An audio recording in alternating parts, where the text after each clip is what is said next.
How to create league on Fantasy Premier League. Let's get started. Launch your Fantasy Premier League account.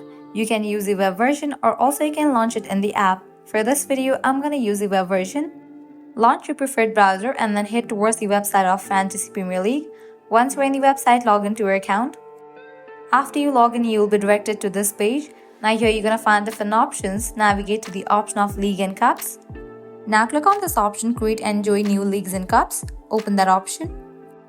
Now scroll down. Select the option Create a League and Cup. Now choose a league type to create, Classic Scoring or Head-to-Head Scoring. For now, I will be selecting Classic Scoring. Click on the option of Create a League and Cup. Now you have to fill this, provide the details, type in the league name. Then click on this drop down and select the starting period. Then you can click on this drop down and see how the cup works. Once you are done, scroll all the way down and click on the option of Create. And just for that, your league will be created. So this way you can easily create league on Fantasy Premier League. If this video was helpful, don't forget to like, share and subscribe to our channel. Thanks for watching.